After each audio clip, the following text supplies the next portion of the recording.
bien, hermanos. Continuamos con la serie de predicaciones expositivas del Evangelio según Marcos. Pueden buscar allí en sus Biblias, ya muchos lo deben tener allí ubicado al texto, Marcos capítulo 6, versículo 30 al 44. Como les dije, una extensión profunda, extensa del pasaje así de este episodio que va a relatar Marcos. Nosotros, como bien ya se dijo, hace 2 semanas vimos cómo el Señor Jesucristo le encarga a sus discípulos que ellos continúen haciendo lo mismo que le vieron hacer a Él durante su ministerio terrenal. Y yo fui muy enfático en mostrarles que el ministerio terrenal del Señor Jesucristo no tuvo la distinción de los milagros, sino la distinción de la enseñanza.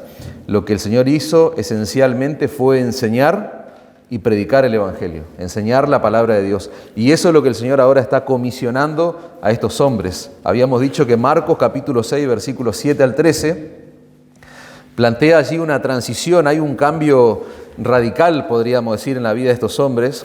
Hay un cambio sumamente importante, porque hasta ese momento, ustedes recordarán que ellos eran discípulos, simples espectadores del ministerio del Señor, pero ahora Jesús va a delegarles poder y autoridad, dice el texto, para que ellos continúen predicando como lo vieron hacer a Él, para que ellos continúen haciendo las obras que Él hizo, algunos milagros allí, prodigios, maravillas, van a liberar a endemoniados estos hombres. Y luego lo que hace Marcos, vimos hace 2 semanas atrás que hay como un cambio, es común, en la narrativa que él hace, porque ocurre algo similar a lo que sucede cuando se introduce dentro del milagro de la hija de Jairo, la mujer esta que está enferma. Bueno, acá pasa lo mismo. Se introduce algo en esta narrativa que tiene que ver con la decapitación de Juan el Bautista. Él abre un paréntesis, Marcos, y comienza a narrar lo que ya estudiamos la semana pasada. Se cierra ese paréntesis y nosotros tenemos frente a nuestros ojos la historia que se relata ahora, que continúa Marcos, que se va a dar, repito, en el contexto de esa comisión que el Señor le da a los apóstoles enviándolos por toda Galilea de 2 en 2. En nuestro texto se va a relatar un milagro sorprendente, extraordinario. Podríamos, si tuviéramos una categoría de milagros, podríamos decir uno de los más sorprendentes. Si ustedes se fijan y prestan atención a este detalle, de todos los milagros que se narran en los evangelios de la persona de nuestro Señor Jesucristo, este milagro puntualmente tiene tanta relevancia que ustedes lo van a encontrar en la narración de los 4 evangelios, al igual que, por ejemplo, la resurrección de Cristo. Cada uno de los autores de los evangelios va a presentar esta historia, pero lo va a hacer desde una perspectiva diferente, podríamos decir. Por ejemplo, ustedes van a leer el relato de esta historia en Mateo y en Lucas, y ellos van a resaltar el poder de Cristo para alimentar a semejante multitud como la que vamos a ver ahora. Fíjense que si ustedes miran el relato, van a encontrar que ellos están resaltando el poder del Señor Jesucristo. Juan, por ejemplo, que es uno de los evangelios que tiene un alto contenido teológico, podríamos decir, este milagro va a ser la antesala o el preámbulo para esa revelación que el Señor Jesucristo va a dar de sí mismo y se va a identificar como el pan de vida que descendió del cielo para dar vida eterna a todos aquellos que creen en Él. Pero Marcos, a diferencia de los otros evangelios, va a agregar detalles que no se encuentran en ninguno de los otros relatos, y estos detalles nos van a permitir a nosotros poder entenderlo de manera más clara, de manera más profunda y poder conocer lo que está ocurriendo allí, en ese contexto, en ese relato que vamos a leer a continuación. El énfasis del sermón, nosotros vamos a ver que el Señor Jesucristo es presentado en nuestro texto como el Salvador de los pecadores, como el Dios Todopoderoso, el Creador del universo. Vamos a ver allí una referencia a un nombre distintivo de Dios en el Antiguo Pacto que es Jireh, Jehová Jireh. Marcos va a presentar al Señor Jesucristo como aquel que provee para todas nuestras necesidades, aquel que satisface el alma hambrienta de aquellos que le buscan, porque vamos a entender que en esa multitud de gente había multitudes de necesidades, pero la más apremiante tenía que ver con el alma de estas personas. Ese es el énfasis del sermón, hermanos. Miremos el versículo 30. Acuérdense, estamos en el contexto de la comisión que el Señor le da a sus discípulos. Cerró el paréntesis Marcos, allí de la decapitación de Juan el Bautista, y ahora en el verso 30 nosotros vamos a ver una especie de reporte que hacen los apóstoles después de su primer salida. Tenemos que conectar esto con el verso 2 y 13, así que yo les pido que leamos desde el verso 2 y 13 para no perder el hilo. Y saliendo predicaban que los hombres se arrepintiesen y echaban fuera muchos demonios y ungían con aceite a muchos enfermos y los sanaban, dice el texto. Saltamos al verso 30, nuestro pasaje de hoy. Entonces los apóstoles, ¿qué hicieron? Se juntaron con Jesús y le contaron todo lo que habían hecho y lo que habían enseñado. ¿Después de qué? Después de esa gira evangelística que ellos hacen, ya comisionados y empoderados, podríamos decir, por nuestro Señor Jesucristo. Los apóstoles tuvieron una gira de predicación y ellos recorrieron alrededor de 205 ciudades y aldeas pequeñas que había allí alrededor de Galilea. Ellos predicaron el Evangelio, ellos sanaron enfermedades, echaron fuera demonios, dice el texto. Ellos, podríamos decir, que vivieron la experiencia más agotadora de sus vidas hasta ese momento. Aunque después vendrían cosas peores, pero hasta ese momento ellos vivieron la experiencia más cansadora, y lo vamos a ver en el texto. Ellos estuvieron tratando con la miseria de la gente, con los problemas de las personas, se encontraron con mucha incredulidad al predicar el Evangelio, también se encontraron con el gozo de ver personas abrazar el mensaje de Cristo, abrazar el mensaje del Evangelio, personas que se arrepentían. Ellos salieron con un mensaje definido. Y dijimos semana atrás, ese mensaje no cambió, que es el arrepentimiento. Ellos predicaban a los hombres que se arrepintiesen y creyeran en Cristo. Bueno, ellos vivieron el gozo de ver personas nacer de nuevo, pero por lo que dice el texto terminaron exhaustos, porque lidiar con personas, lidiar con las necesidades, con las miserias de la gente, claramente es una tarea agotadora. Ellos estaban cansados, agotados físicamente, mentalmente y emocionalmente. Y nosotros observamos algo precioso en el texto porque el Señor Jesucristo no es ajeno a esta situación que invade a sus discípulos, a sus apóstoles. Y fíjense que Marcos dice algo muy lindo que nos mueve las emociones tal vez y podemos ver el cariño, el aprecio del Señor por sus discípulos, porque Él quiere llevárselos a un lugar más tranquilo, lejos de la presión de la gente. Él quiere que ellos puedan descansar por un tiempo, porque sin duda el Señor sabe lo que se avecina para esos hombres, lo que va a ocurrir en el corto plazo con ellos. Esto no era lo más exhaustivo, era lo más exhaustivo hasta ese momento, pero iban a venir cosas peores. Entonces el Señor se los lleva a un lugar tranquilo, dice Marcos, versículo 31. Venid, vosotros aparte a un lugar desierto, dice el Señor, descansad un poco. No eran unas vacaciones, era un tiempo de descanso, relajado, porque eran muchos los que iban y venían, dice. Miren que acá hay un detalle que no aparece en los otros evangelios. Fíjense, eran muchos los que iban y venían, de manera que ni aún tenían tiempo para comer. ¿Se dan cuenta? Y se fueron solos en una barca a un lugar desierto. Fíjense la realidad de estos hombres.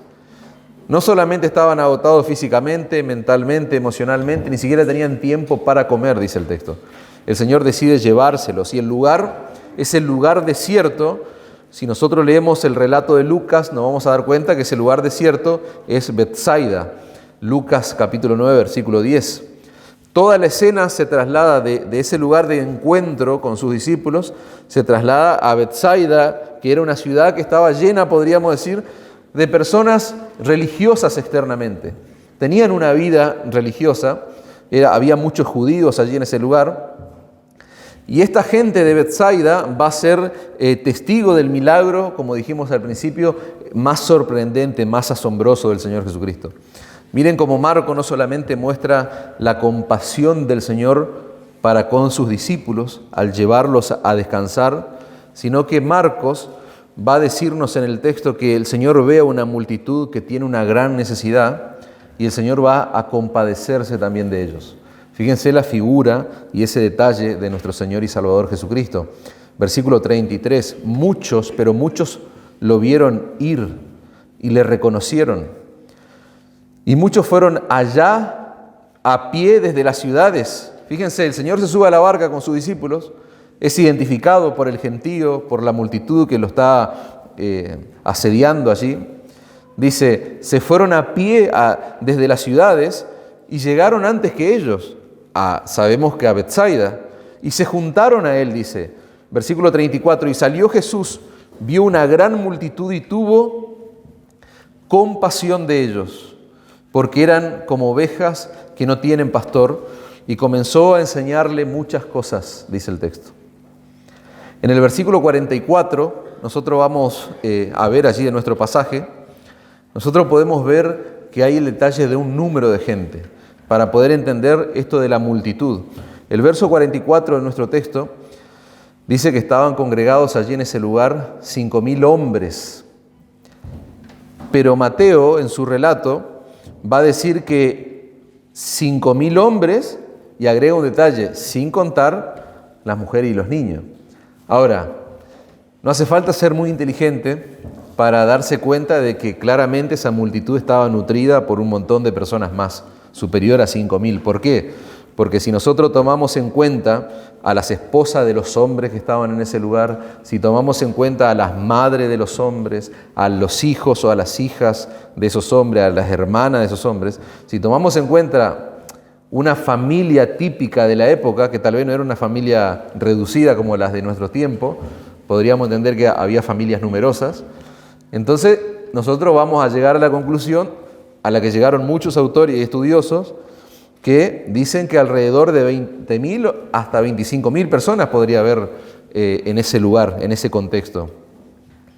El escenario que había en ese lugar, por lo que dice el texto, era mucha gente y tantas necesidades y problemas como gente había. Mucha gente y muchas necesidades. Ustedes acuérdense que lo que está movilizando a las multitudes en nuestro texto, ¿cuál es? El interés por obtener un beneficio de parte del Señor. Las multitudes se movilizan a través de los problemas, de las enfermedades, necesidades de todo tipo. La gente que estaba allí no fue solamente a verlo al Señor, a pedir un autógrafo, no, fue a buscar la solución de algún problema, ya sea de salud, económico, etcétera, etcétera. Y yo quiero que ustedes piensen, y no se vaya de sus mentes, los apóstoles. ¿Cómo estaban los apóstoles? Destruidos. Estaban cansados, ellos estaban agotados, dijimos. Ellos fueron a ese lugar, ¿a qué fueron? A descansar. Ellos no fueron a seguir con el bullicio, con la tensión de la gente, porque ya lo habían vivido tiempo atrás. Ahora era momento de descanso. Ellos no se fueron a ese lugar a seguir trabajando. El plan era descansar, el plan era tener tranquilidad. ¿El plan cuál era? Estar a solas con el Señor Jesucristo. Después de esa gira evangelística, era la primera vez desde que el Señor comienza su ministerio terrenal que ellos se separan por un largo periodo de su Maestro, de su Señor. Y sin duda podemos imaginarnos, aunque el texto no lo diga, que ellos querían estar a solas con el Señor, más allá de poder descansar. Querían nutrirse allí, estar al lado del Maestro. Pero ahora lo que dice Marcos es que estos hombres tienen frente a ellos a un montón de personas con un montón de problemas y necesidades. Fíjense lo que yo le dije, la compasión del Señor. Es el Señor que decide llevarlos a descansar. Dijimos eso y el texto es claro, pero el texto también nos muestra, parece, entre comillas, que el mismo Señor es el que cambia de plan. Porque aparentemente su foco deja de estar en sus apóstoles y ahora comienza a estar en la multitud. ¿Por qué? Porque dice Marcos que él comienza a enseñarle muchas cosas. O sea, aparentemente lo que está ocurriendo es como un cambio de plan. El Señor deja de enfocarse en los suyos y se comienza a enfocar en esta gente. Pero en realidad, hermanos, eso es una apariencia, no es lo que está pasando de fondo. El Señor le está dando a sus discípulos, nunca se olvidó de sus discípulos. Solo que el Señor le está dando a sus discípulos un tipo de descanso diferente. Él tiene en mente un plan de descanso probablemente distinto al plan de descanso que tenían ellos en sus mentes.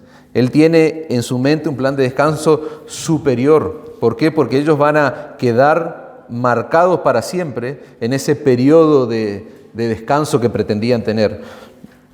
Ellos van a experimentar, dice un autor, me encanta, lo que dijo el profeta Isaías en el capítulo 40. ¿Qué dijo el profeta Isaías? Dice en el capítulo 40, versículo 29, Él da esfuerzo a quien ha alcanzado y multiplica las fuerzas al que no tiene ningunas.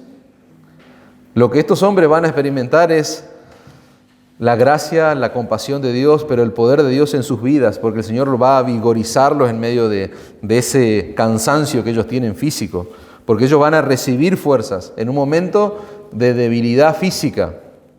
Dice Isaías, los muchachos se fatigan y se cansan, los jóvenes flaquean y caen, pero los que esperan en el Señor tienen nuevas fuerzas, se levantarán alas como las águilas, dice, van a correr, no se cansarán, van a caminar, no se van a fatigar. Ellos querían descansar, pero la providencia de Dios los colocó en una situación compleja, hermanos, difícil, en medio de su descanso, su deseado descanso. ¿Por qué? Porque Dios iba a engrandecer la vida de estos hombres, los iba a ayudar a seguir adelante más allá de sus fuerzas. Así obra el Señor. Ellos tenían un plan, pero el plan en la agenda de Dios era distinto a lo que ellos habían organizado, orquestado. Ellos están por aprender una lección muy importante, hermano. Dios tiene el poder y la capacidad de multiplicar las fuerzas del que no tiene ya ningunas fuerzas. Y no solo eso, sino que ellos van a presenciar un despliegue de compasión, no solamente en sus vidas de parte del Señor Jesucristo, sino un despliegue de compasión del Señor Jesucristo para con esas personas que están allí en una situación miserable. Ellos van a ver el poder y la gracia de Dios supliendo necesidades de esa gente. Nosotros no sabemos con exactitud qué pasó por la mente de estos hombres cuando vieron tanta gente, porque no tenemos esa claridad en el texto. Pero sí sabemos lo que pasó por la mente del Señor Jesucristo, porque Él no vio a estas personas como un problema, y eso está claro en el texto. ¿Por qué? Porque dice Marcos que Él tuvo compasión, porque eran como ovejas que no tenían pastor, y comenzó a enseñarle muchas cosas. Lucas va a agregar allí en su relato que el Señor Jesucristo recibió a esta gente, dice. Les hablaba del reino de Dios y sanaba a los que necesitaban ser curados. Más detalle que nos dan un entendimiento más profundo de lo que está pasando, hermanos. Jesús estaba viendo más allá de las circunstancias. Jesús estaba viendo más allá de lo que esta gente podía mostrar en el exterior. Él estaba hablando del reino de Dios, le estaba enseñando la palabra, le estaba predicando el evangelio. Él vio almas cansadas, él vio personas agotadas, vio problemas en esas personas, pero él vio conciencias culpables, él vio miseria en esa gente.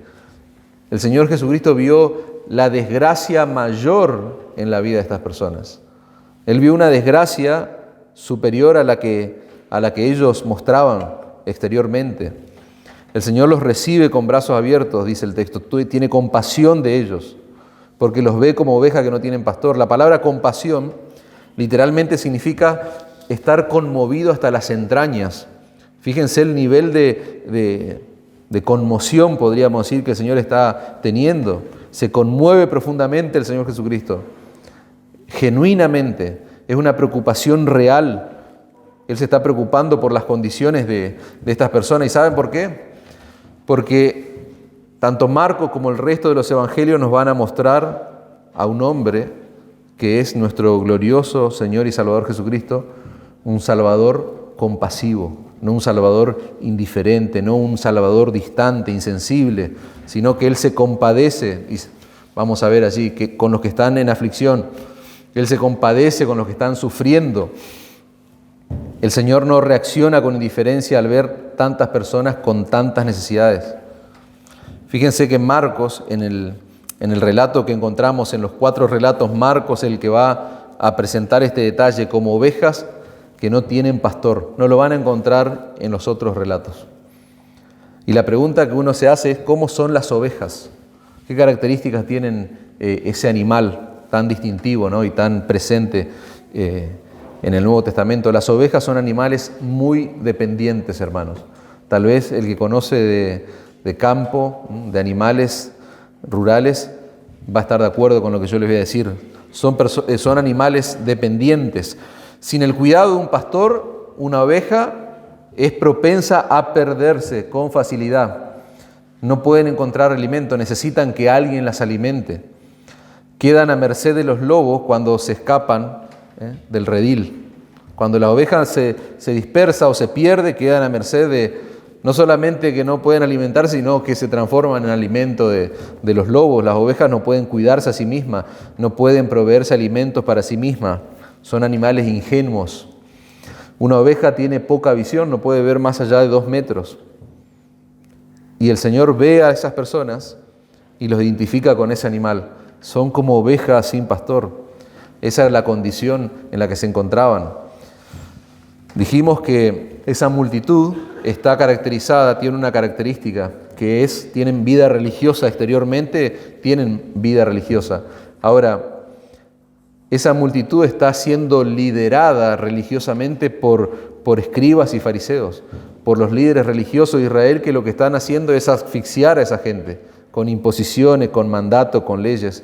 Ellos, en lugar de alimentar al pueblo con la palabra de Dios y con el evangelio de la gracia, lo único que hacían los fariseos y escribas era imponer un yugo imposible de llevar sobre esa gente. En lugar de sanar el alma de esas personas, ellos estaban enfermando el alma de las personas. Los fariseos no sabían pastorear. El Señor es fuerte, esa expresión que menciona Marcos, porque ellos, en teoría y entre comillas, estaban siendo pastoreados por los líderes religiosos de la ciudad, pero claramente nosotros vemos que los fariseos tenían una carencia en el pastoreo de las almas. Ellos solamente sabían dar reglas, imponer yugos, mandatos. Esta gente, aunque tal vez no es consciente de ello, la mayor necesidad y lo que ellos realmente necesitan de manera urgente es la palabra de Dios. Ellos están hambrientos, están en necesidad porque no están siendo alimentados con la palabra de Dios. ¿Y qué es lo que hizo el Señor Jesucristo? Les dio eso, les enseñó muchas cosas, dice. Hasta el atardecer el Señor les va a dar la palabra de Dios y en abundancia. Marcos 6:34 dice, y salió Jesús, vio una gran multitud, tuvo compasión de ellos porque eran como ovejas que no tenían pastor. ¿Y qué dice? Comenzó a enseñarle muchas cosas. El Señor no les dijo ahí palabras, palabra fácil, un discurso fácil, palabras que quedan bien para que se vayan. No, comenzó a enseñarles, dice, muchas cosas. Él sanó a muchos ese día, lo leímos en el relato del otro evangelio. Pero lo que Marcos está resaltando, hermanos, es que el Señor está ejerciendo una y otra vez su ministerio de enseñanza. Allí su ministerio terrenal, una y otra vez marcado por el ministerio de enseñanza de la palabra de Dios. Jesús le mostró a estas personas un corazón compasivo. ¿De qué forma? Enseñándole la palabra de Dios. Todavía no ocurre el milagro. Todavía no ocurre el mayor milagro donde hay un despliegue de la compasión del Señor. No, Él está mostrando compasión por estas personas al enseñarles la palabra de Dios. Esta gente tenía toda clase de problemas, dijimos, pero su mayor necesidad era lo que no se veía a simple vista. No eran las enfermedades, no era la carencia económica. Esta gente necesitaba el alimento de la palabra de Dios. Y yo quiero llevar su atención a la realidad y bajar el texto a tierra, a la realidad de lo que es una iglesia bíblica, de lo que es una iglesia sana. La pregunta es, ¿por qué necesitamos iglesias bíblicas? O reformulando la pregunta, ¿qué sería ser una iglesia bíblica, una iglesia sana? Nosotros necesitamos, hermanos, iglesias bíblicas, porque enseñar la palabra de Dios fielmente, y grábense esto en su corazón, enseñar la palabra de Dios con fidelidad es una de las formas principales que nosotros aprendemos de las Escrituras que es una de las formas en la que mostramos amor y compasión hacia el alma de las personas. Nosotros aprendemos de las Escrituras, nosotros aprendemos del mayor y gran ejemplo que nos es Cristo, que enseñar la palabra de Dios es una manera primordial de mostrar amor y compasión hacia la gente. Los pastores llamados y calificados por Dios, hermanos, muestran amor y cuidado enseñando la palabra de Dios con integridad. Esa es la forma en que en una iglesia bíblica los pastores pueden mostrar amor y compasión por las personas, enseñando la palabra de Dios con integridad, pasando horas y horas estudiando la palabra, escudriñando la palabra, orando al Señor. ¿Para qué? Para que cuando se exponga esa palabra, las almas puedan ser alimentadas. Eso es lo precioso que pasa en una iglesia sana y bíblica. Si hay algo que ustedes necesitan como miembro de esta iglesia, es que su pastor o los hombres que se paran en este lugar se mantengan fieles. ¿En qué? En el llamado que el Señor les hizo. ¿Y a qué nos llamó el Señor? A predicar la palabra. ¿A qué nos llamó el Señor? A enseñar la palabra de Dios. Es el llamamiento primario que hace el Señor Jesucristo. Mateo 24:45 dice: ¿quién es pues el siervo fiel y prudente al cual puso su Señor sobre su casa para que les dé alimento a tiempo? Tremendo. ¿Quién es ese siervo fiel y prudente al cual el Señor puso sobre su casa para que les dé alimento a tiempo? Bienaventurado, dice Mateo, aquel siervo al cual cuando su Señor venga le halle haciendo así. Fíjense, la tarea primordial de todo pastor, hermano, es alimentar el rebaño de Dios con la palabra ¿de quién? De Dios, no del pastor. Con la palabra de Dios. La tarea de un pastor no es entretener a las personas. La tarea de un pastor no es hablar bonito para no incomodar a las personas. No es generar una empatía con el público para que las personas no se aburran. Hace un tiempo hablaba con una persona que me decía eso, que está bien el contenido bíblico, pero hay que generar conexión con la persona. O sea, como que me faltaba eso a mí, hay que conectar con la persona, usar palabras que a las personas le hagan reír, que les resulte, que haya una conexión, me explicaba esta persona, ¿no? Entre vos y las personas. Un pastor, hermano, debe ser maestro de la palabra de Dios. Para stand-up o para un discurso de comedia están los teatros, están la televisión, pero uno no va a la iglesia Pasa que nos hicieron creer eso. O sea, y esta persona no era un creyente la que me decía esto, pero en el mundo, pero consume la basura que hoy hay en el mundo evangélico. Y mucha gente, creyentes, algunos creyentes, y algunos no creyentes que están en las filas de la iglesia, y la gente de afuera piensa que el ser pastor es precisamente conectar, ¿entendés? Hacer terapia en el púlpito, tener un discurso amigable. No, hermano, un pastor no es un psicólogo, no es un stand-upero. Stand-up, no sé si todos están en sintonía con lo que estoy diciendo, es pararse, ahora está muy de moda eso, pararse y usar a la gente para reírse o reírse de la gente o decir cosas de la vida común que le resulta a la gente chistoso. El ministerio de enseñanza es la labor principal, hermano, de un pastor. Y la pregunta es: ¿de quién aprendemos eso? Del Maestro, que es nuestro Señor y Salvador Jesucristo. Cristo derramó compasión sobre toda esa gente, ¿cómo? Dice Marcos. Dice: los vio como ovejas sin pastor, se conmovió por ellos, tuvo compasión. ¿Y qué hizo? Les enseñó la palabra de Dios, les enseñó muchas cosas. Y es curioso porque estas personas al parecer no estaban atentas al reloj, ahí mirando continuamente, porque el texto dice que el tiempo de enseñanza de nuestro Señor Jesucristo se extendió hasta casi la caída del sol. O sea, podríamos entender que estuvo más de mediodía enseñando la palabra, por no decir un día completo, no, porque hay un tiempo de viaje allí en la barca hasta que llegan al lugar, pero el Señor enseñando horas y horas la palabra de Dios. ¿A ustedes les resultaría una locura? A ver qué piensan, si piensan lo mismo que yo. En el día de hoy el Señor Jesucristo no podría tener un ministerio de enseñanza como el que él tuvo en el primer siglo. ¿Por qué? Porque los cráneos que tenemos en el mundo evangélico hoy, en las iglesias, ¿qué le dirían? No, la gente se aburre si vos hablas mucho. Si vos hablas demasiado, la gente se aburre. Eso es lo que en el mundillo evangélico estamos acostumbrados a escuchar. Y de repente surgen estos grandes motivadores, porque hay que reconocerles algo, que son grandes motivadores, tienen elocuencia para hablar. De hecho, me ponían de ejemplo, me ponían un ejemplo esta persona con la que hablaba, que no viene al caso el ejemplo, de una persona que la podés escuchar tantas horas y no te aburrís, me decía. Y es cierto, pero claro, ese no es el estándar al cual debe llegar un pastor, digamos. Pero el Señor Jesucristo, si tuviera que ejecutar su ministerio en estos tiempos, yo creo que recibiría algunas correcciones, algunas críticas. La gente en nuestro texto, hermano, está tirada en la gramilla. Ahora vamos a ver que es un lugar desierto, pero no es un desierto de arena, como el que vemos en Éxodo, allí con Moisés llevando y liderando al pueblo. La gente acá está tirada en una gramilla, pero esa gente tiene un montón de problemas, tiene un montón de dramas, pero ellos están recibiendo allí la enseñanza del Señor.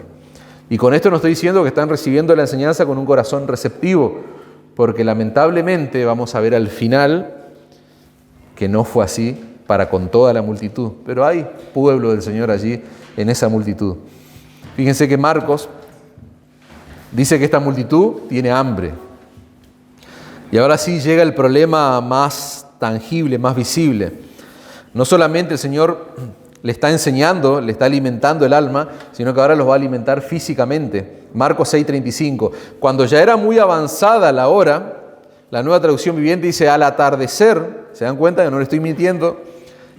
Hubo muchas horas de enseñanza. Sus discípulos se acercaron a él diciendo, el lugar es desierto y la hora es muy avanzada. Despídelo para que vayamos a los campos y aldeas de alrededor,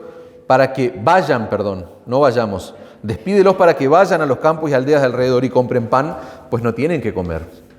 A ver, vamos a jugar un poquito acá con nuestra imaginación. Pensemos, hagamos este ejercicio. ¿Cómo toman ustedes lo que el Señor lo que los discípulos le están diciendo al Señor? Fíjense el razonamiento que ellos tienen. O sea, ¿podemos juzgarlos de que están diciendo tonterías? No.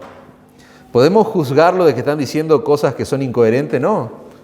Acuérdense el plan. El Señor está dando una lección. Este descanso va a ser distinto. Sus fuerzas, dijimos antes, van a ser renovadas, pero no desde el confort, desde la comodidad, no. Hay un plan que el Señor está llevando adelante para con esa gente y ellos están allí aprendiendo.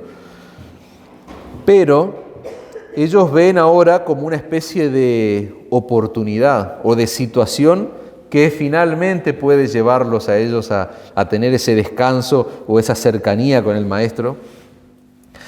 No tienen, dijimos, un razonamiento, incoherente. Al contrario, son muy prudentes en lo que están diciendo, no están diciendo nada de otro mundo. Pero el Señor, otra vez, vemos en el texto, no va a desaprovechar esta oportunidad para darles otra lección. El Señor les va a enseñar algo. Miren la escena. Estaba a punto de caer la noche, estaban en el medio de la nada, esta gente estaba hambrienta. Los apóstoles ven como una oportunidad para despedir ya a los muchachos, ahí a esta gente que está con todos los dramas, vayan, que busquen algo antes de que se queden sin comer. Pero ellos no se percataron, hermanos. Los apóstoles no se percatan de que ellos están con el hombre que convirtió el agua en vino. ¿Se acuerdan quién fue ese hombre? El Señor Jesucristo. Ellos fueron testigos de eso allí en esas bodas de Caná. Ellos vieron al Señor no solamente convertir el agua en vino, ellos vieron al Señor sanar todo tipo de enfermedades, calmar la tormenta, el mar allí en la tormenta, lo vieron echar fuera demonios. Ellos vieron el poder del Señor Jesucristo en acción, pero en ese momento ellos estaban tan enfocados en el problema de esta gente que no tienen que comer, que la noche se avecina y esta gente está sin comer. Ellos están tan enfocados en el problema que son incapaces de ver que la solución está nada más y nada menos que en Cristo, en la persona de nuestro Señor Jesucristo. Me encanta un autor lo que dice, hermano, sobre esto. Un comentarista dice, los apóstoles en ese momento comenzaron a andar por vista y no por fe. O sea, suena razonable, es coherente lo que ellos están diciendo, pero ellos están andando por vista, no por fe. Sigue diciendo, la realidad para ellos se volvió tan real que se vieron a sí mismos como personas prudentes cuando en realidad fueron incrédulos. Fuerte. ¿No te pasa, si vos ahora haces un ejercicio rápido en tu mente y mirás tu vida en retrospectiva, ¿no te pasa que por momentos en tu vida vos te encontrás viendo la realidad con ojos prudentes, que en realidad es una incredulidad encubierta? ¿No te pasa eso? Somos muy prudentes, somos coherentes en lo que estamos diciendo, pero en realidad es vivir por vista y no por fe. No era un asunto de prudencia o de coherencia mandar a esa gente a buscar comida por ahí. Era un asunto de incredulidad lo que ellos estaban teniendo. Estos hombres necesitaban con urgencia una perspectiva mejor de las cosas, hermanos. Y eso es la lección que el Señor le va a dar ahora. Y el Señor le va a pedir que hagan lo que para ellos es imposible hacer. Marcos 6:37, respondiendo él les dijo, fíjense como que hay como un poco de ironía. Estábamos haciendo el ejercicio de imaginarnos, ¿no?, el diálogo de ellos con el Señor. Parece como irónico, pero fíjense la respuesta del Señor. Denles ustedes de comer. A esa multitud, estamos hablando de más de 20.000 personas. Denle de comer ustedes. Ellos le dijeron, fíjense, que vayamos y compremos pan por 200 denarios y les demos de comer. O sea, ¿cómo vamos a hacer semejante cosa? No podemos hacer, pero hacía tiempo atrás andaban haciendo milagros los muchachos. Estaban haciendo prodigio y maravilla porque el Señor los había empoderado y los envió allí a predicar. En el pasaje paralelo del Evangelio de Juan, fíjense que se añaden algunos detalles importantes. Juan dice que el Señor en realidad se dirige a Felipe, a uno de los que estaba allí, y dice, Juan capítulo 6, versículo 5, Felipe, ¿de dónde compraremos pan para que coman estos? Pero esto, ¿por qué lo decía? Para probarle, porque él sabía lo que había de hacer. El Señor estaba probando a estos hombres. Felipe le respondió, 200 denarios de pan no bastarían para que cada uno de ellos tomase un poco. Felipe, cuando recibió esa consulta, el Señor empezó a hacer números, empezó a hacer cálculos. Un denario era lo que ganaba un obrero en una viña por un día de trabajo. Lo que Felipe está diciendo básicamente es que si juntamos el sueldo, el salario de un año de un hombre, de un obrero, ni siquiera así podríamos darle de comer. El cálculo rápido que él hizo. Sería imposible. Pero fíjense que el Señor insiste en probar la fe de sus discípulos. Marcos 6:38, nuestro texto. Él les dijo, ¿cuántos panes tenéis? Id y vedlo. Y al saber, ellos le dijeron, 5 y 2 peces. Fíjense, hermano, que acá tenemos que usar un poco la imaginación para entender el escenario. ¿Por qué digo esto?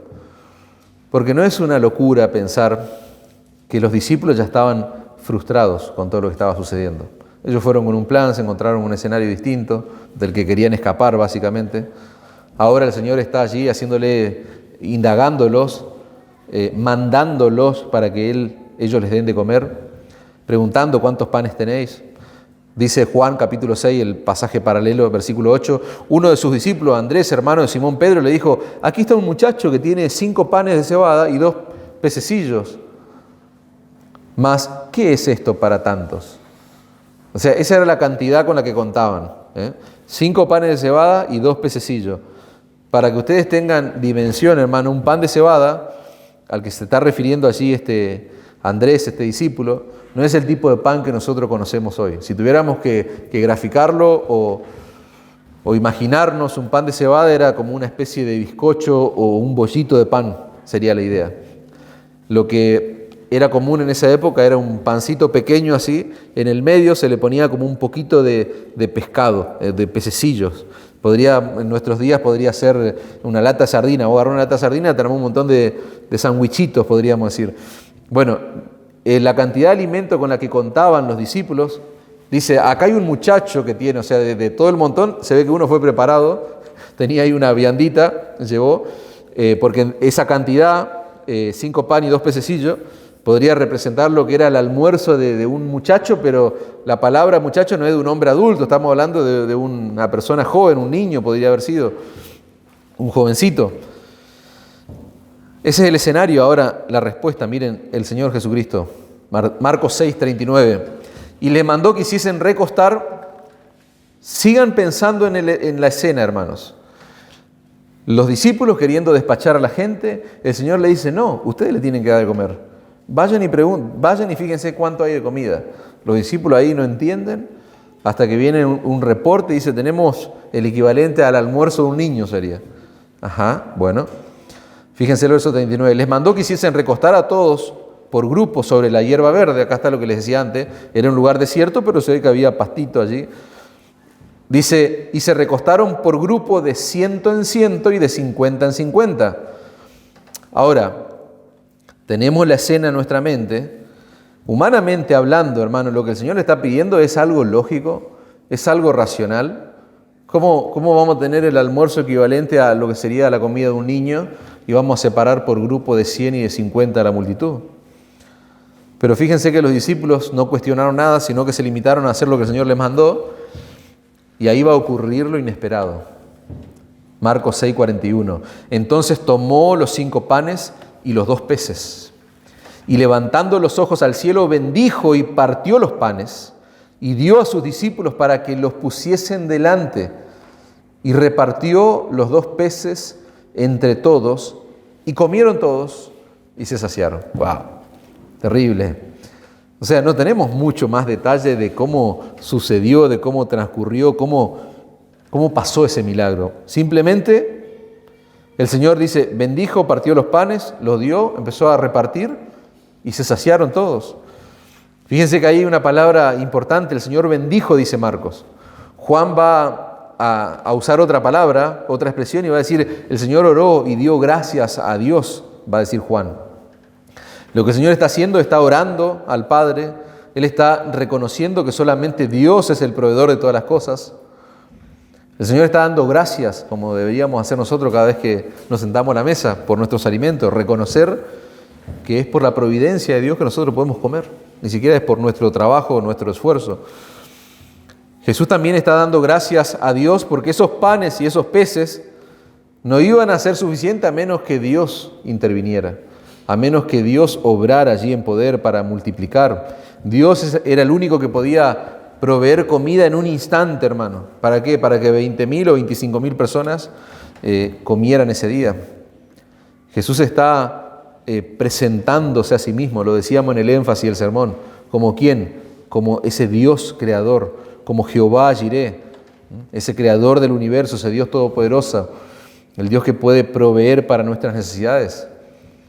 Dice el texto que el Señor comienza a partir los panes, a partir los peces, y para el asombro de estos hombres que están allí con Él, de sus discípulos, todo el mundo quedó saciado, toda esa multitud. Pero no solo eso, dice el texto. Dice que sobró comida, Marcos 6:43, y recogieron de los pedazos 12 cestas llenas. Podríamos decir una cesta para cada uno de los discípulos. 12 cestas llenas, y de lo que sobró de los peces. Y termina allí nuestro texto diciendo, y los que comieron eran 5.000 hombres. Lo dijimos antes. En realidad, el cálculo exacto, no porque haya error en la escritura, ¿no? Se está diciendo claramente hombres. Pero con los otros detalles podemos sumar ya 20.000 o 25.000 personas. Quedaron sumamente satisfechas. ¿Con cuánto? Con 5 panes y 2 pececillos. Y me encanta lo que dice un autor sobre esto. Esos panes fueron hechos de una cebada que nunca fue plantada, y esos peces frescos nunca nadaron en ninguna parte. Tremendo, hermanos. Piensen un momento en esto. Lo que surge de ahí, de ese almuerzo, es alimento para una multitud de personas. Ahora, esa gente allí, en ese lugar, comieron panes de una cebada que nunca fue plantada. Fíjense, este es el razonamiento, ¿no? Y peces frescos que nunca nadaron en ninguna parte. Lo que está sucediendo con esa multitud, hermano, es una especie, dicen muchos autores, de regreso a lo que fue el paraíso. ¿Por qué? Porque por primera vez, después de la caída del hombre, después de la caída de Adán y Eva, este grupo de personas tuvo la oportunidad de comer una comida que no sufrió los efectos o el impacto de la caída, de la maldición por causa del pecado. ¿Por qué? Porque nosotros sabemos que a partir de la caída de Adán y Eva, el mundo fue sumido en maldición. O sea, todo a partir de ahí, todo fue maldito. Todos los alimentos que nosotros comemos, por más bueno, por más fresco que sean, por más buen origen que tengan, sufrieron el impacto de la caída. porque nuestro mundo fue sometido a maldición, dice la Escritura. ¿A diferencia de qué? De los alimentos que había en el paraíso. Nosotros nunca, hermanos, escuchen esto, nosotros nunca hemos comido, ni vamos a comer en esta condición en la que estamos, un pan y un pescado como el que esta gente comió allí, en ese milagro que sucedió. Nunca, repito, hemos comido ni vamos a comer un pan o un pescado que tuviera mejor sabor que el que toda esa gente comió allí en ese lugar. El Señor está replicando algo que sucedió nada más y nada menos en el Antiguo Testamento, allí en el Antiguo Testamento en el desierto con Moisés. Fíjense los detalles de nuestro pasaje. Versículo 32, Marcos va a decir que ellos se fueron a un lugar desierto. En el versículo 35, Marcos vuelve a enfatizar lo mismo. El lugar es desierto, dice el texto. Nuestro pasaje está planteando el mismo escenario, hermano, las mismas circunstancias que atravesó el pueblo de Israel cuando iban camino a la tierra prometida. En ese caso, a diferencia de ellos estaban en un desierto de arena, esta gente, nuestra multitud, está allí en un lugar que es desierto. No es un desierto de arena, sino hay hierbas, hay césped allí, pero el lugar es desierto, dice el texto. El lugar es desolado. Ahora, si nosotros observamos el relato que hay de Juan, ahí nos va a traer más luz. ¿Por qué? Porque ahí se establece esta conexión que yo estoy haciendo con lo que ocurrió allí en Betsaida con esta multitud y lo que ocurrió con el pueblo de Israel en el desierto. Juan capítulo 6, versículo 32. De cierto os digo, no os dio Moisés el pan del cielo, mas mi Padre os da el verdadero pan del cielo. Porque el pan del cielo es aquel que descendió del cielo y da vida al mundo. Juan 6:34, le dijeron, Señor, danos siempre este pan. Jesús les dijo, yo soy el pan de vida. El que a mí viene nunca tendrá hambre y el que en mí cree no tendrá sed jamás. Esas palabras que están registradas allí en el Evangelio según San Juan fueron pronunciadas inmediatamente por nuestro Señor Jesucristo después de que ocurre el milagro. Si vos lees el contexto de Juan capítulo 6 vas a ver que se da en el marco de este milagro.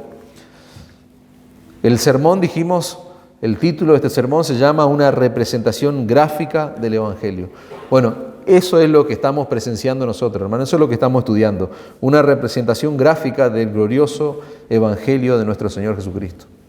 ¿Por qué? Porque el Señor Jesús vino al mundo a saciar el alma hambrienta a través de ¿qué? A través de su muerte en la cruz del Calvario. Esto podríamos decir es un preludio, es un preámbulo de lo que el Señor va a saciar, de esa comida que el Señor va a ofrecer allí en la cruz del Calvario. Dice Juan capítulo 6, versículo 48, yo soy el pan de vida. Vuestros padres comieron el maná en el desierto y murieron. Este es el pan que desciende del cielo, para que el que de él come no muera, dice. Yo soy el pan vivo que descendió del cielo, y si alguno comiere de este pan, vivirá para siempre, y el pan que yo le daré es mi carne, la cual yo daré por la vida del mundo. Fíjense, el Señor está hablando de que Él va a hacer ese banquete glorioso, que va a ser ofrecido, ¿para qué? Para el hombre que está hambriento, que está sediento. Jesús es el pan de vida, hermano, y este milagro es la antesala de lo que va a ocurrir allí en la cruz del Calvario. Conclusión. Yo quisiera que consideremos 3 puntos importantes, 3 consideraciones finales, hermano, acerca del texto que acabamos de estudiar. El verdadero descanso del alma no se encuentra en una vida resuelta, sin problemas. Dijimos, tenemos en el texto gente que está en necesidad, gente que está angustiada, con un montón de problemas, pero el mayor problema no es lo que se ve a simple vista. Y eso nos muestra a nosotros, hermano, que el verdadero descanso del alma de una persona se encuentra cuando tiene una visión, escuchen esto, una visión clara, una visión profunda de ciertos atributos o de todos los atributos de nuestro Señor Jesucristo, su compasión, su gracia, su poder, su sabiduría, su bondad, su misericordia. Repito, Ahí es donde está el descanso del alma de una persona. Mateo 11:28 dice: venid a mí todos los que están trabajados y cargados, yo os haré descansar. La pregunta es, ¿quién es el descanso del alma de una persona? El Señor Jesucristo. No son las circunstancias, dice un autor, las que producen cansancio y pesadez en nuestra alma.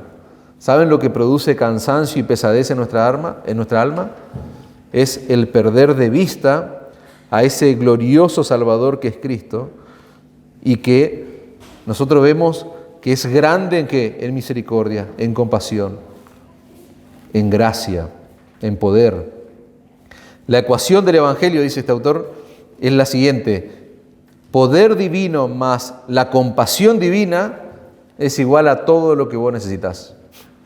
Terrible. Escuchen esto: el poder divino más la compasión divina es todo lo que nosotros necesitamos.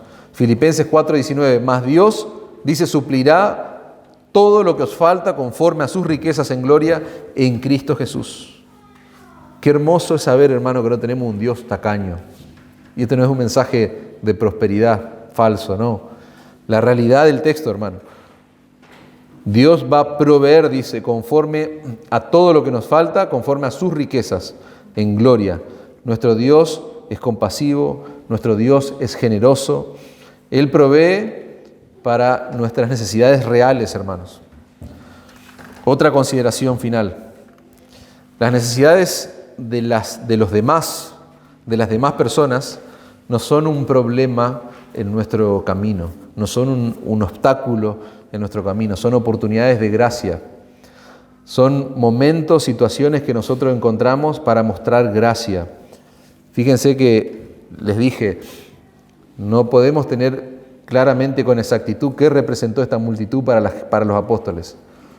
Pero el Señor quiso mostrarle a estos hombres que esa fue una oportunidad para mostrar gracia hacia esa persona. ¿Por qué? Porque en medio de su descanso ellos se encontraron trabajando para la extensión del Evangelio. La triste realidad, hermanos, es que hay mucha gente en necesidad. Pasa que nosotros estamos tan enfocados en nosotros que quizás no podemos ver la necesidad de los otros. Pero alrededor tuyo hay mucha necesidad.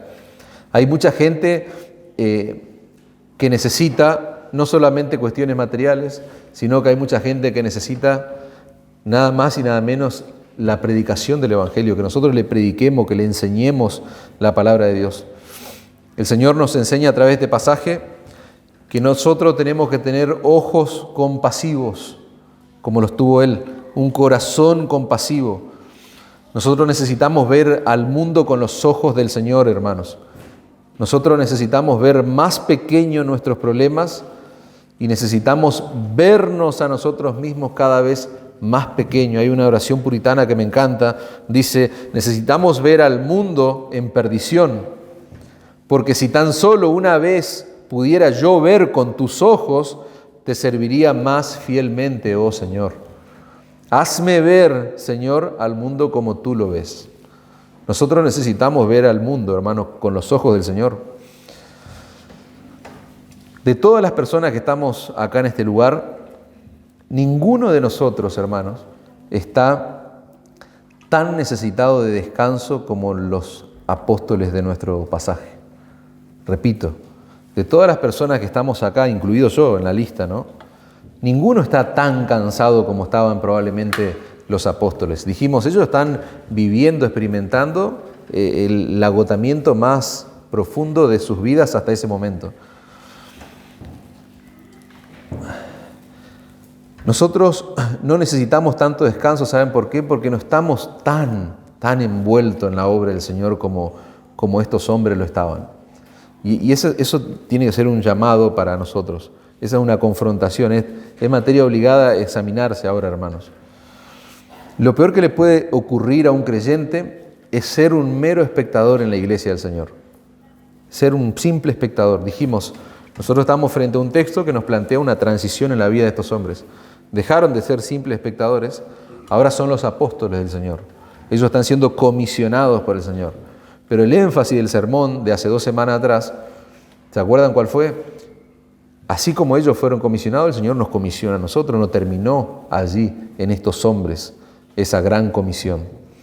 Ahora, repito la aplicación, lo peor que le puede pasar a un creyente es ser un espectador, estar viendo lo que está haciendo Dios en medio nuestro y yo estar ahí simplemente mirando. Esa es la diferencia entre ser un miembro y un asistente, si queremos aclarar más el concepto. Esa es la diferencia entre ser un miembro de una iglesia local y un asistente. Como miembro de esta iglesia local, no podemos estar tan ocupados, hermanos, en nuestros reinos personales. Esa es otra aplicación. Nosotros no podemos estar, que se nos vaya la vida y nosotros estar ocupados acá, en lo terrenal, en lo temporal, en el aquí, en el ahora. Nosotros tenemos, hermanos, que involucrarnos seriamente en servir a otros. Tenemos que involucrarnos para aliviar las necesidades de otros. Tenemos que involucrarnos para ocuparnos de las miserias de otras personas. Nosotros no tenemos que invertir nuestras vidas en cosas que tienen un valor terrenal, hermanos. Tenemos que invertir nuestra vida en cosas que tienen un valor y un significado eterno. Vos tenés que invertir tu vida en cosas que dentro de 1000 años sigan teniendo valor. ¿Me entendés? Esa es la idea. ¿Por qué? ¿Se acuerdan lo que decíamos la semana pasada, hace 2 semanas atrás? Porque solo una vida pronto pasará, decíamos. Ahí usábamos las palabras de este gran misionero. Pero lo que se hace para Cristo durará. Y esa es la idea, eso es lo que debe carcomer tu cabeza frente a textos como lo que nosotros estamos estudiando. O sea, no podemos vivir nuestras vidas centradas en nuestros reinos privados, no. Tenemos que empezar a invertir y a trabajar en cosas eternas, que van a tener valor eterno. Y la pregunta de rigor es la siguiente: ¿vos qué estás haciendo hoy y que tiene un valor eterno? ¿Qué estás haciendo hoy y que tiene un valor eterno? Y aclaraciones. Yo no estoy hablando de un ministerio específico en la iglesia, yo no estoy hablando de una estructura organizativa dentro de la iglesia, porque a veces las personas pueden decir, ¿y qué puedo servir? ¿Qué puedo hacer? O yo no toco la música, porque si vos observás una iglesia bíblica, una iglesia sana, bíblicamente hablando, parece ser que la única aspiración que puede tener un miembro es a tocar una guitarra o a tocar un instrumento. ¿Por qué? Porque a diferencia de esas iglesias contemporáneas, que terminan siendo a la larga terminan siendo cualquier cosa menos una iglesia, claro, ahí la gente, hay hasta ferias de ministerio, hay toda una estructura ministerial, organizativa, que tal persona llega, la meten en un lugar específico. Vos te vas a una iglesia sana, bíblica, y eso es un impacto porque no hay tantos músicos tal vez, no hay tanto show, no hay tanta parafernalia. Pero repito, ¿qué estás haciendo hoy y que tiene un valor eterno? No estoy hablando de ministerio específico en la iglesia, no estoy hablando de una estructura organizativa.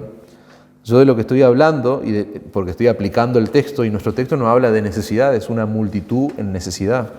Entonces yo lo que estoy hablando, para que vos te examines, es en términos de necesidades. Estoy hablando de gente que está sufriendo, de personas que tal vez están a tu alrededor y que solamente tenés que levantar la vista, pensar menos en vos y más en otros. Estoy hablando de que tenemos que abrir nuestros ojos, de que tenemos que mirar más allá de nosotros. Eso parece ser una tarea titánica, ¿verdad?, para nosotros. Pensar más allá de nosotros. Es complejo mirar más allá de nosotros, hermanos, pero ¿saben qué? Estamos obligados a hacernos. ¿Por qué? Porque nuestro Salvador, nuestro Señor, nos está mostrando en el texto. Ese es el llamado que tenemos. Nuestra salvación, hermanos, nuestra seguridad eterna, nuestra comunión. Presten atención, acá quiero que se graben esto en su cabeza, que tomen nota si es posible. Nuestra salvación, repito, nuestra seguridad eterna, nuestra comunión, nuestra iglesia sana y bíblica, nuestra formación teológica en el seminario y todo lo lindo que experimentamos, los que somos acá parte de esta iglesia, eso no es para que vivamos en comodidad, hermanos. Repito, tu salvación, tu seguridad eterna, tu comunión acá, el que seas parte de una iglesia bíblica, una iglesia sana, centrada en la Escritura, centrada en el Evangelio. Si te estás formando teológicamente en el seminario, gloria al Señor. Pero no es para que vos vivas cómodo. ¿Se entiende? El plan de Dios, hermano, no es nuestro bienestar necesariamente. Porque si no, el Señor le hubiese resuelto todos los problemas a toda esa gente, y Él, ¿se acuerdan? se enfocó en el alma de la gente. El plan de Dios no es nuestro bienestar necesariamente, no es sacarnos de las tinieblas y traernos al confort de la luz. O sea, estábamos muertos en delito y pecado, estábamos en la miseria de este mundo, éramos lo más vil y lo más menospreciado del mundo y ahora somos lo más valioso del mundo. Ahora estamos en el confort que trae la luz, en las comodidades del reino de Dios. No, hermanos. El glorioso evangelio de Jesucristo salva a los perdidos, fortalece la fe de los creyentes y debe incomodar a los creyentes. Escuchen esto, debe incomodarlos. Nosotros siempre decimos, y de hecho en este mundo evangélico moderno, contemporáneo, es algo contracultural predicar el evangelio o tener un sermón nutrido del glorioso evangelio, porque te van a decir el evangelio para los perdidos, para los que están afuera. Acá a la gente hay que darle, ¿me entendés? Cosas, aplicaciones, 5 puntitos para resolver esto, para arreglar aquello. No, hermanos.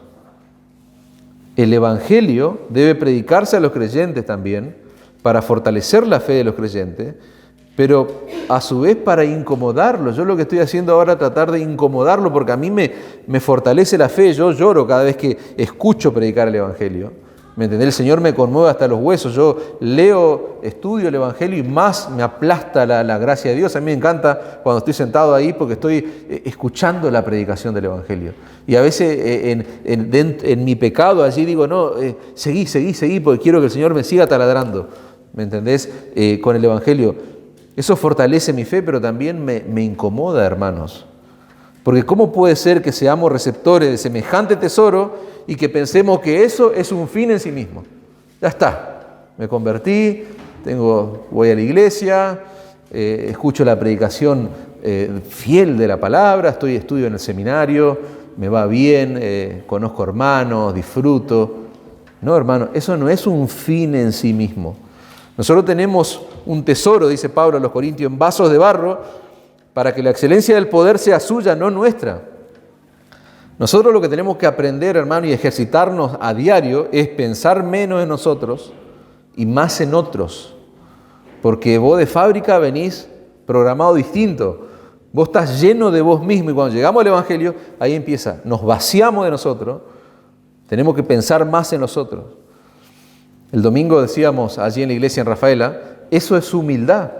¿En qué consiste la humildad? Pensar menos en vos y más en otro, no menos de vos.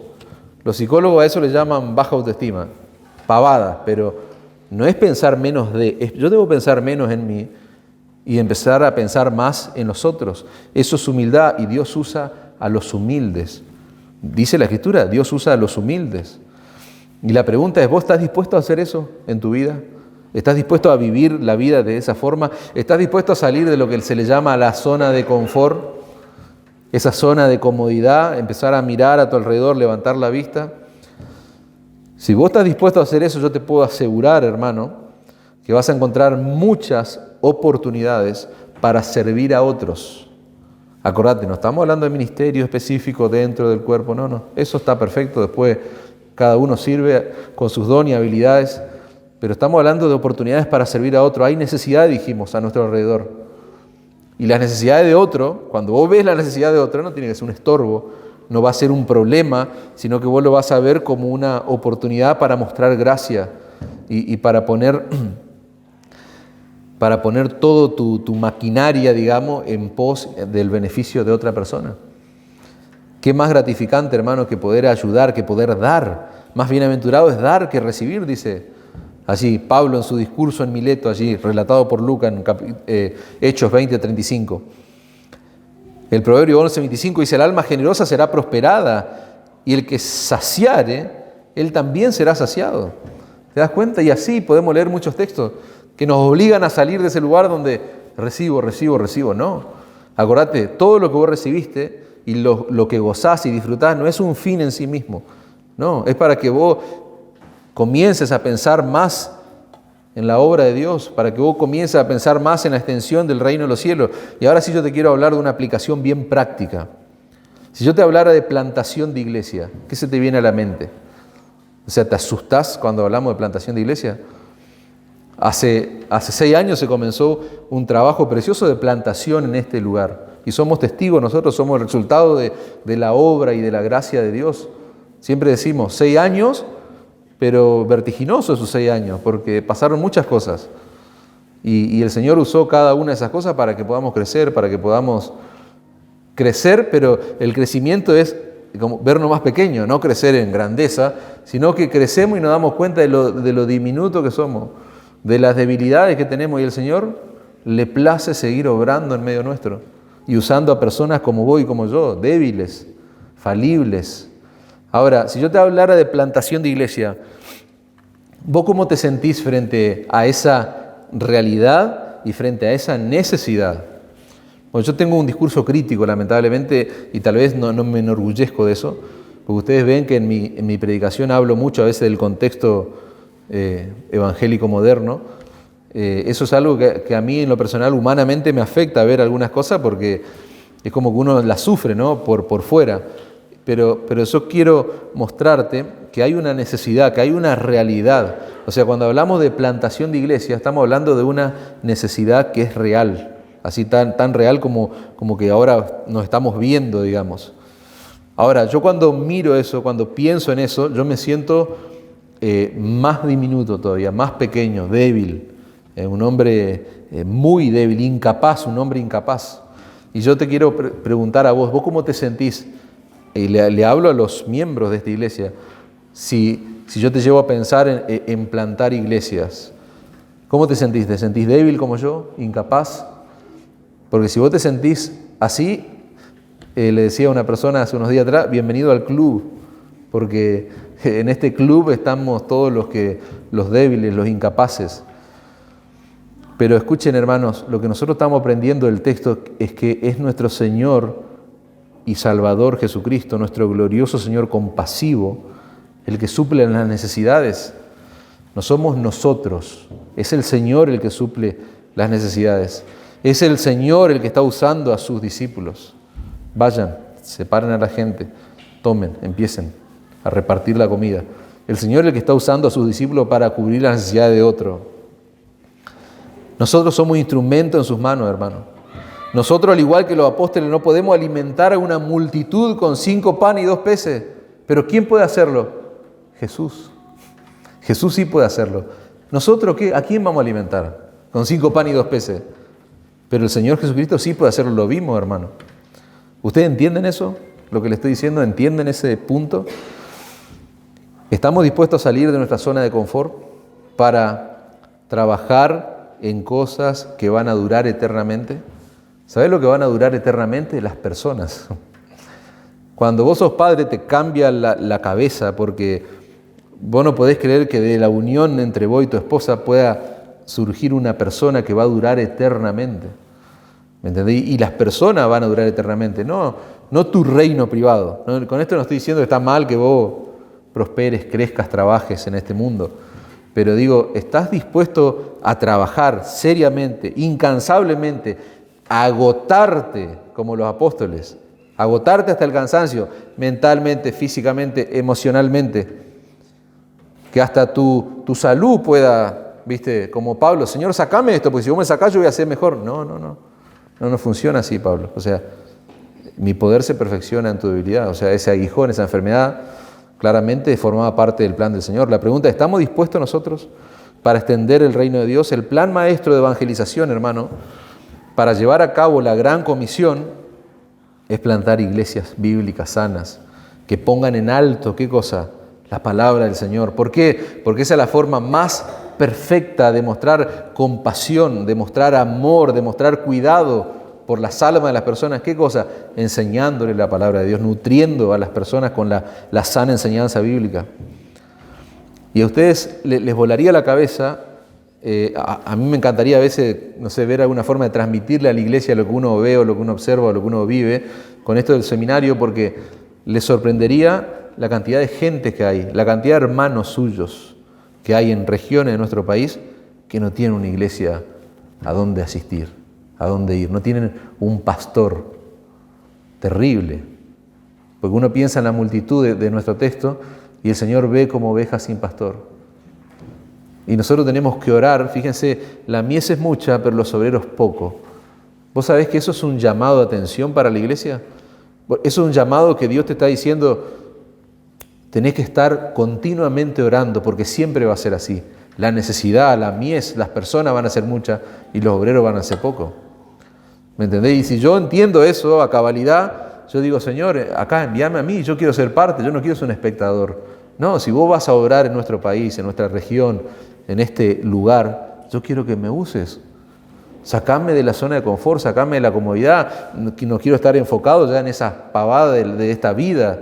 Quiero hacer cosas que valgan la pena, hermano. Repito, el plan maestro de evangelización para llevar a cabo la gran comisión es plantar iglesia sana, donde las almas puedan ser alimentadas, puedan llegar al conocimiento del Evangelio. No existe llanero solitario en la extensión del reino de los cielos. Es el patrón bíblico.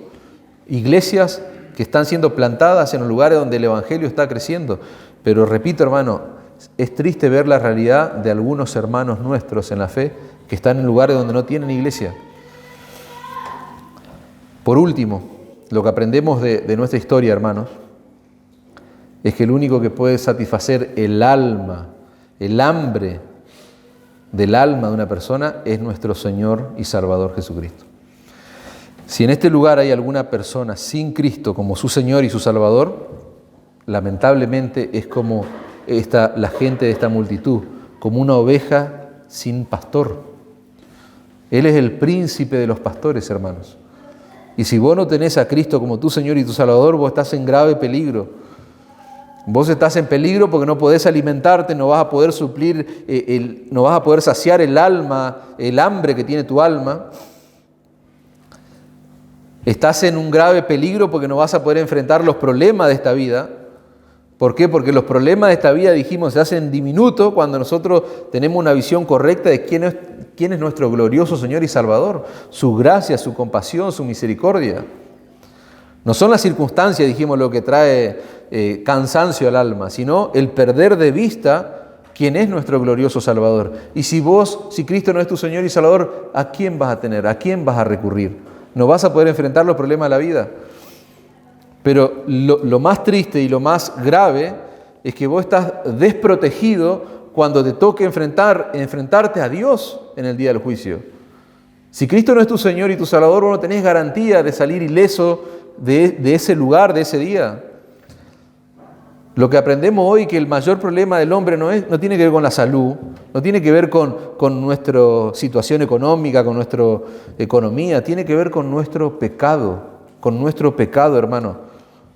Tu gran problema tiene que ver con la justicia de Dios si vos no perteneces a Cristo. Dice la Biblia que todas las cosas están desnudas y abiertas ante los ojos de aquel que tenemos que dar cuenta. Va a llegar un día que nosotros nos vamos a presentar delante de ese Dios perfecto, y santo y glorioso, y vamos a estar desnudos. Pero precisamente para que no pasemos vergüenza, para que salgamos ilesos de ese día, para eso vino Cristo, hermano, a ofrecer salvación, a ofrecer redención, perdón de pecado, vida eterna. Él vino a saciar el pan, el que de mí come, dice. Fuerte las palabras, yo soy el pan, tienen que alimentarse, comer de mí.